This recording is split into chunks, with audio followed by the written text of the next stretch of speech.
Good afternoon, welcome to Meets Rod Shop. I'm Jason. Today we're going to be doing a 351 Cleveland rebuild for my 1970 Mach 1.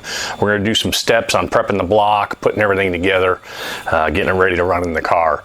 Hang on, should be a little bit of fun, you may learn a little bit, probably not, but hey, you never know. Let's get to it. It's a 1969 351 Cleveland. It's date coded in December, which is perfect for my 1970 Mach 1, which is a January 70 build car. We had the block magnafluxed. We of course had it vatted. Cam bearings, freeze plugs, oil galley plugs put in it. Bored 30 over, had it torque plate honed. We also had the mains line honed. They had to take 3/1000ths out of the main caps. That's how far off this block was. It was originally obviously a virgin block. It was pretty clean, but it had a little bit of lip, so they did end up having to bore it 30 over. But we've got ARP main bolts, we got ARP rod bolts, and I also have a set of ARP head bolts for it. This is a closed chamber 4-barrel head that's going on this engine. It was originally what was in the car. We've got some Speed Pro hyper-eutectic, I don't know how the hell we pronounce it, but that's how I pronounce it. Pistons going in there, along with factory reconditioned rods. It should just be a nice cruiser car. This is not going to be a high-performance application or anything like that. So should get the car around, should cruise it, just car shows, go out to breakfast, lunch, dinner, whatnot on the weekends. But that's it. Should be pretty simple. It's got an oil cooler on it. We're going to go ahead and get into it. I'll bring you in a little bit closer, give you some tips on what to do when you first start out. So let's take a look at this thing. All right, what we have here is we have the block. So you can see it's been cleaned, it's been vatted. First thing I did when I got it back, sprayed it down with some brake clean, and I wiped out all the cylinders. I use a lint-free cloth, and I just put regular old ATF on it. They say the ATF helps the rings seat in a little bit easier, a little bit quicker on startup. Can't say whether or not that's true, but I know out of all the engines I've built, I've done that and never had any issues, so I continue to do it. I don't know what the pros do, but the nice thing is I'm not a pro. So what you need to do is you need to get some of these thread cleaners out. Don't use a regular old tap, that doesn't work right. You can bottom it out, you can screw up the threads. All you're doing is you're chasing the threads here. You're going to take this and you're going to go ahead and put it in all your head bolts. You're going to go through there, clean everything out. You want to clean out your main bolts and everything else.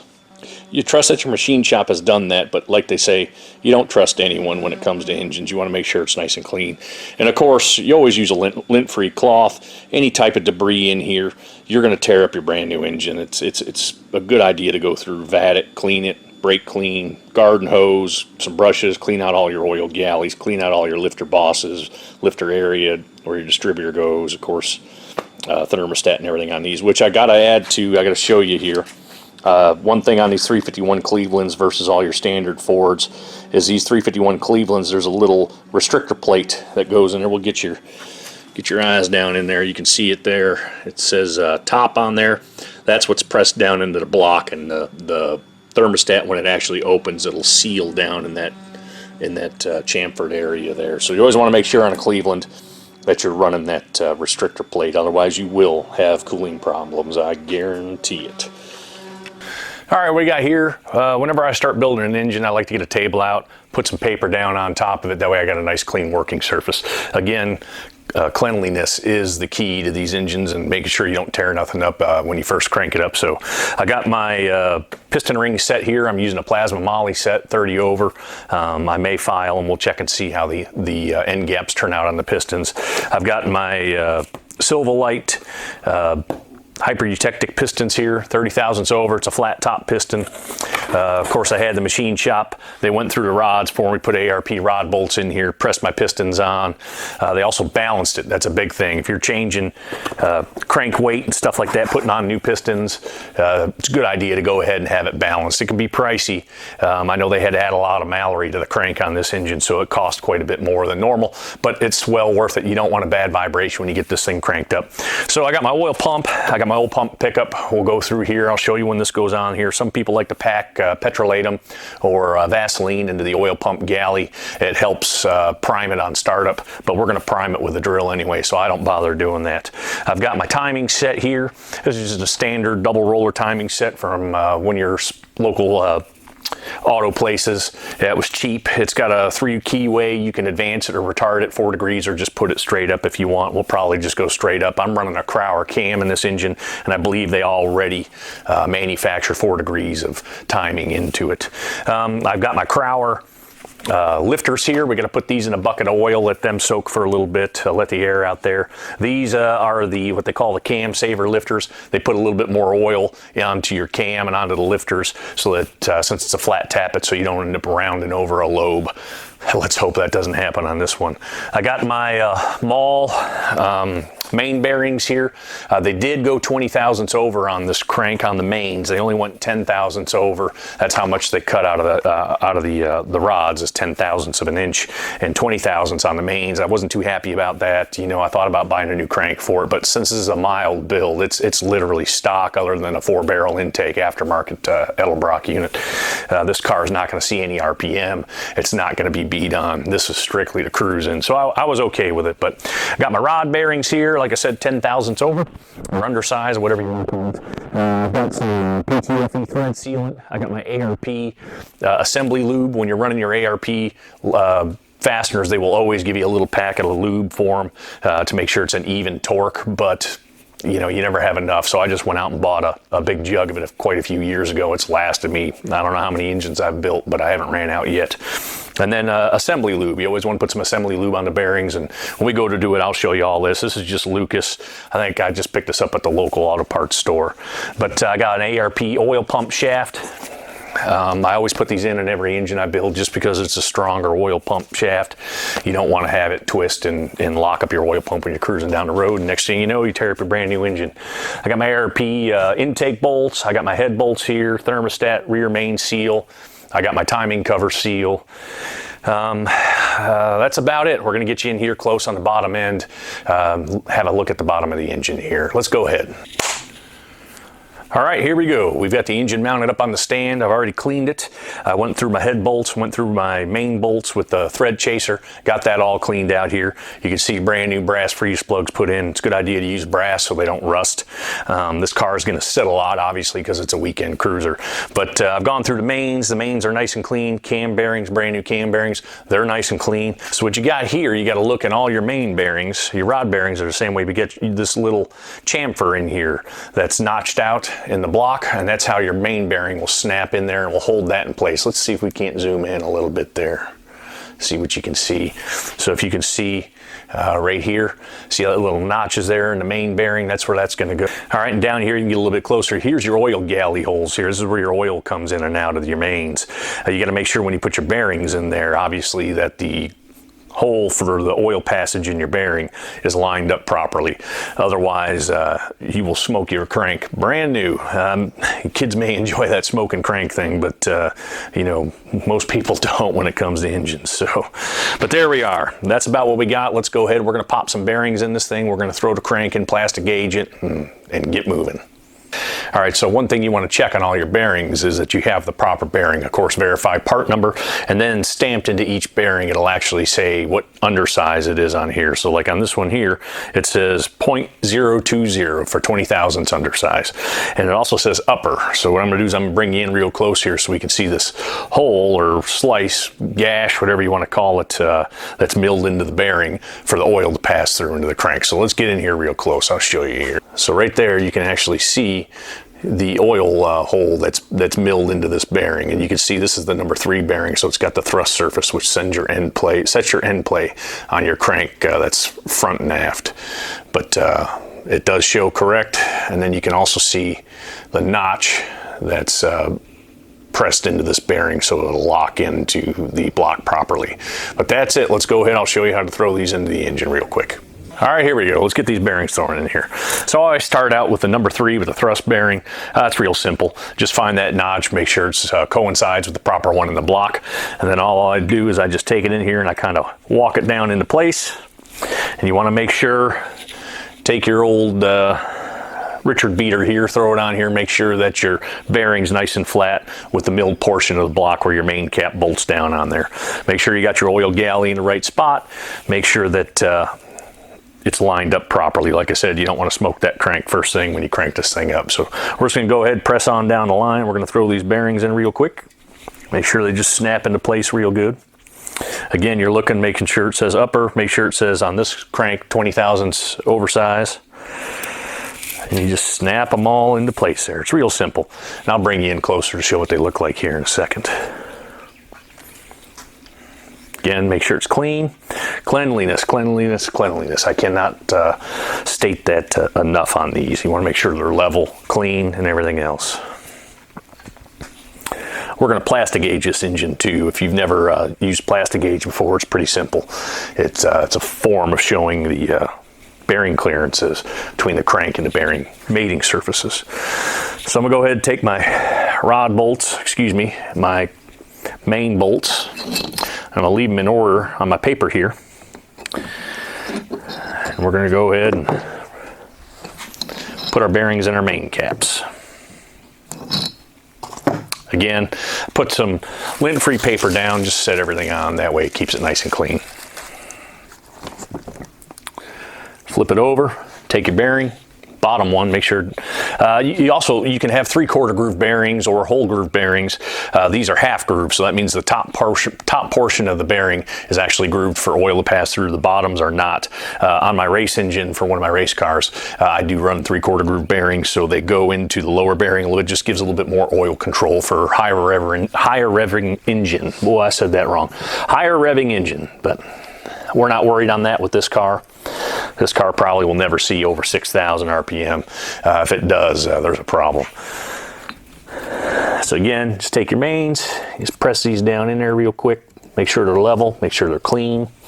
I was wondering, see, I'm by no means am I a professional, but I've done this several times.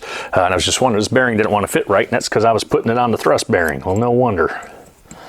Make sure you put them in the right main caps, otherwise, like those ones, they won't fit. And again, there's the number 3. That's what sets the thrust on this engine. We're going to slam that one in right now. Could be a little tough sometimes. A lot of guys, what they like to do is take a straight edge or something like that and make sure these are nice and even on here, which that's a good idea, but I'm always afraid I'm going to scratch the bearing, so I just use my hands and get them as close as I can. All right, so we got all the main bearings. We got them in the block here, and we got them on the mains there. What we're going to do is we're going to go ahead and we're going to take the crank, set it down in there, check our end gaps. We're going to pull the crank back out, put some then put some assembly lube on it, and then put it all back together. Let's go ahead and do that. One thing here is my crank card here coming back from the machine shop. On here, I'll show you, it shows the finished sizes, 10 thousandths on the rod, 20 thousandths on the mains. Thrust was nominal, it was normal. So I'll just go ahead and show that to you there. There you go. You can see rods 10, you can see mains 20, thrust is normal. All right, we got the crank sitting there. We got our main bearings all in there. Got my rod bolts ready to go. We're going to go ahead, I always start with the number 3, the thrust bearing. And we're going to take a piece of plastic gauge.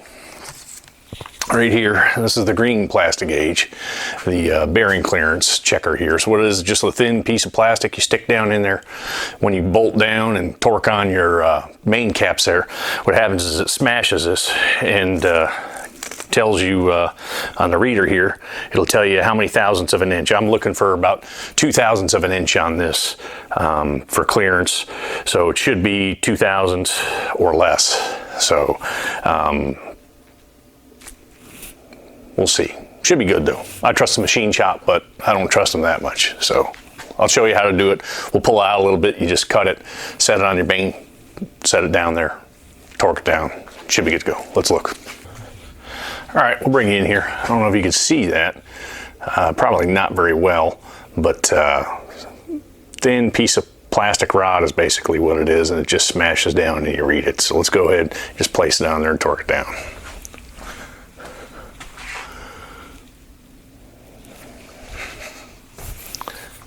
Take your main cap. You want to make sure your arrows, like this is marked number 3 and it's got an arrow for facing forward. Make sure it is facing forward on the engine.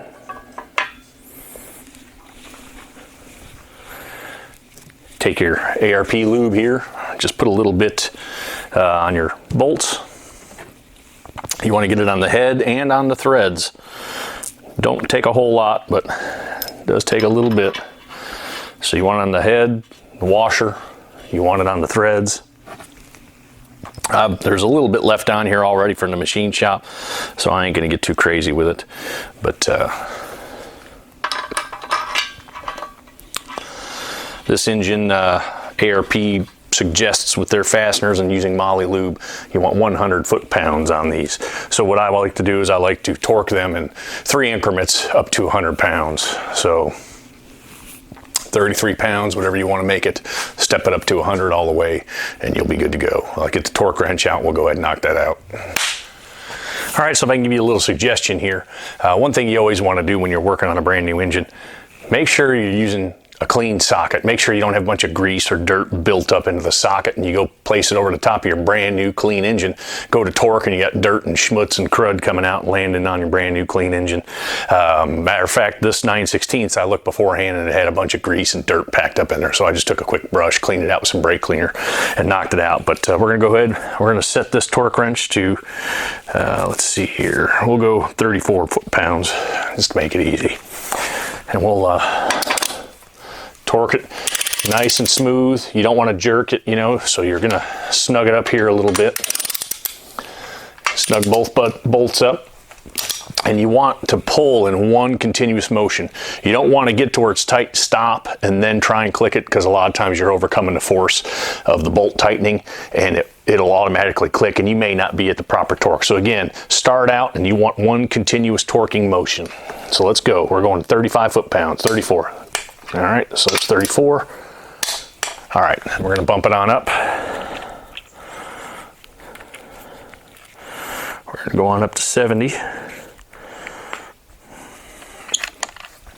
Same thing again.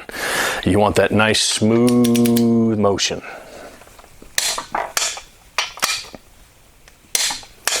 You don't want to be jerking it or anything like that. You can get a wrong reading. And again, ARP suggests 100 foot-pounds. And that was verified also through the machine shop as well, but I just went to ARP's website. And remember, if you're not using ARP fasteners, you'll want to use whatever fastener. If you're using a factory fastener, just go off of any type of book that's specific to your engine.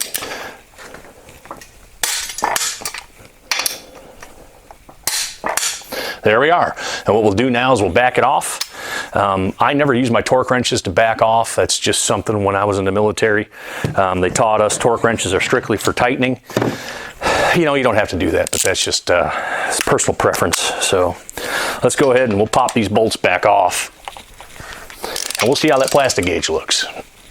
So once you get your bolts loosened up there, go ahead and take your fancy schmancy rubber mallet, whatever you got there, rock, whatever, 2x4, your head, whatever you want to use. And just give your mains a little tap here to loosen them up.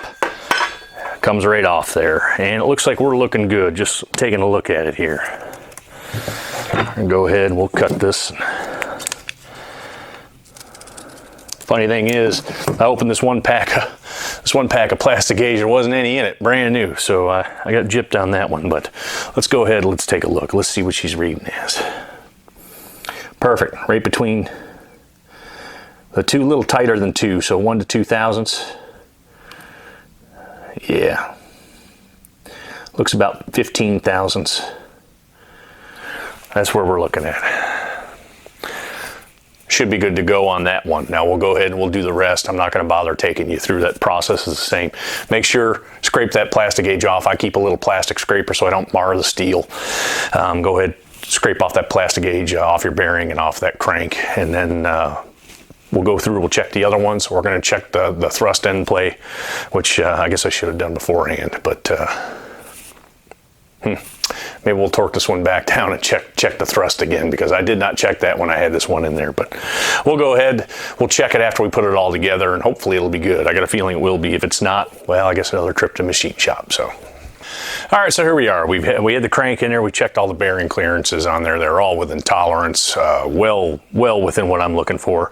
So I've got the crank back out, made sure to wipe down all the bearing surfaces. They look good. Crank still looks good, cleaned off all the plastic gauge. Some guys will tell you don't have to clean the plastic gauge off. I'll be honest, what I always say is, what do you get when you cross a rhinoceros and an elephant? An elephino. I say do it. It's just easier, safer. You don't ever want anything going through your bearings there, but I don't know. Not sure. I do it just to be safe. So we're going to go ahead and we're going to take our pre-assembly lube here, and we're going to go ahead and give a nice liberal coating to each one of these bearings. You know, let's see here. I just go down each bearing here.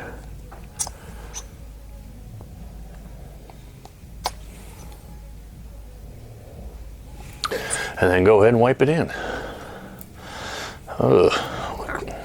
Looks like the Hulk did something in this bearing here, all kinds of green slime. I'm gonna put a little bit more in this one here. This one I don't think quite had enough.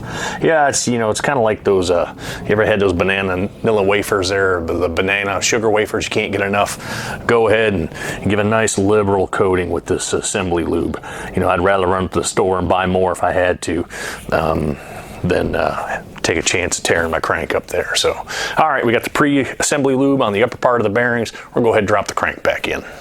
Before we put the crank in, we're going to go ahead and put the rear main seal in on this 351 Cleveland. It is a two-piece rear main seal.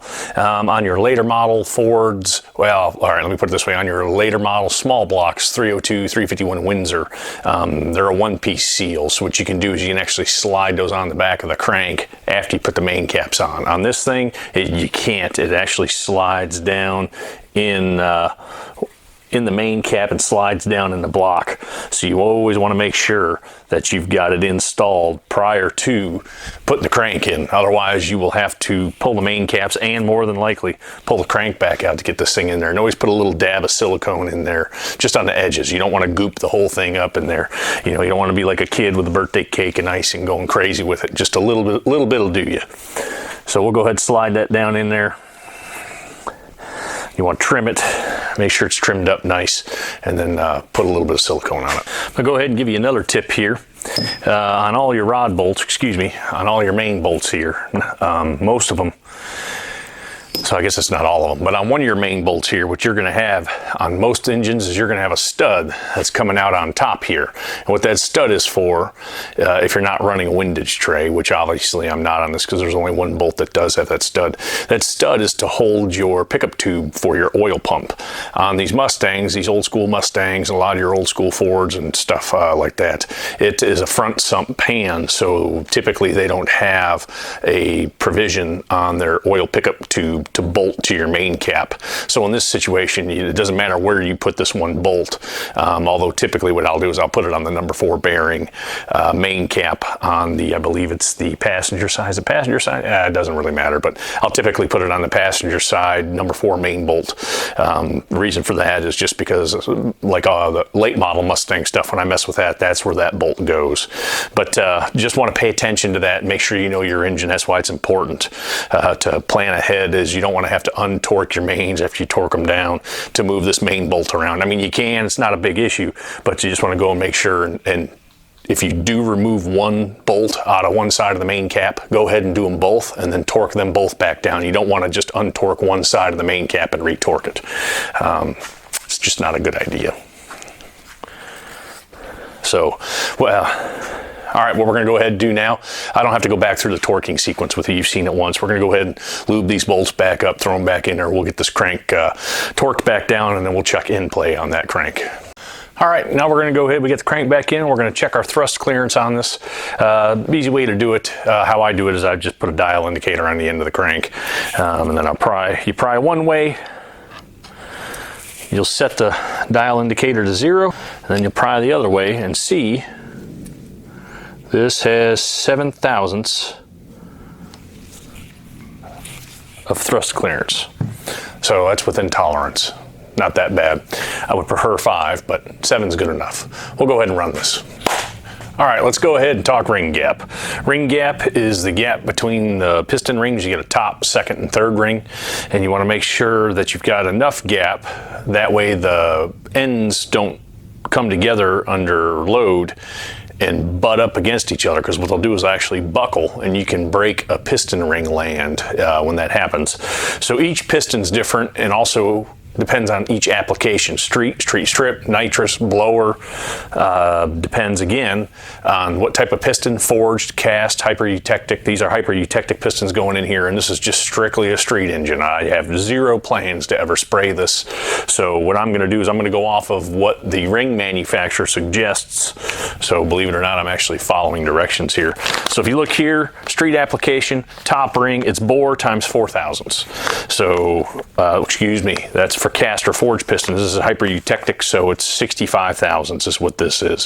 So I believe that comes out, quick math, is about 26 thousandths end gap. So we're gonna run 26 thousandths end gap on the top ring. Second ring, I am gonna have to break out the calculator. I'm gonna make it look like I was smart. I actually looked at this earlier, that's why I knew it was 26 thousandths. So I've got 4-inch 30 over bore times 45 thousandths. So on the second ring, we're only going to run 18 thousandths worth of end gap. We're going to run 15 thousandths minimum on the oil rail. We'll try to keep it as close to that as possible. So I've got my package here. It says top groove. So what you do here, real easy, is you take it. Right here, you can see the end gap here. You'll place it into the bore. And on top of it, you want to make sure, a lot of them will have a either a dot on top, or if you look at the bevel on this one, let's see, this is perfectly square and there is no dot. So on these, it does not matter how they go. These are plasma moly rings, by the way, they're not cast. And then you can buy a specialty tool that will set this ring down in the cylinder bore. You don't want to do it near the top. Typically you want to do it about a third of the way down or halfway down in the cylinder bore. It really shouldn't matter on this engine because it's just freshly bored, so cylinder walls better be nice and even, otherwise I'm going to be mad. But so what I do is I just take a piston and I'll slide it in there in that ring, and I'll place it a ways down in there. What you're doing here is you're making sure the ring is squared in the cylinder. That way it's not cockeyed in there, because the ring gap, if it's cockeyed, it can be a little bit farther than what you want. So you go ahead, you place your piston in there, push that ring down a little ways, and then what you'll do is you'll take feeler gauges and you'll measure to see what you're looking for. Again, I'm looking for 26 thousandths. So let me get my feeler gauges out of my drawer over here and we'll take a look at it. All right. All right, so I got my 26 thousandths feeler gauge in here. I got my ring, she's squared away down in the bore. Let's take a look. And nope, she doesn't quite slide in there. So that tells me that my ring end gap's a little too tight. If I had to guess, this is probably 22, 23 thousandths end gap. Let's go ahead and flip on over here. Let's see how much, see what we got. Here's 21. 21 just slides in there. So what I'm going to do is I'm going to get my ring filer out. We're going to start filing rings. Remember, the best thing to do as well is once you set up one cylinder, like on the small block Ford, this should be cylinder number 5. So when you do these, you want to make sure when you take them back out, mark them. Well, that's why I got paper on this table. I'm going to go ahead and set them down. I'll put number 5 where the rings are sitting. That way I know that is for the number 5 cylinder. So let me go get my ring filer. We'll go ahead and peel a little bit of metal off these and we'll get her tight. All right, I got my ring filer here. This is just a cheap, local racing brand. Take your ring, you're going to place it on here. Then you just crank away. Remember, just a few cranks at a time. First engine I ever built, I really went to town on this one time, and I ended up having to buy a brand new set of rings because I took about 5 thousandths out when I was really only trying to get 1 to 2 thousandths out. So you only take a few thousandths off of this, so a couple cranks at a time, throw it back in the cylinder, measure it, and see where you're at. We'll go ahead and we're going to go through and we're going to do that right now. All right, there we go. Actually, I didn't show it. There's really no reason to. It's just me cranking away on that thing. Couple trips back and forth, and I've got it right at 26 thousandths. So it's in there, 26 thousandths, good to go.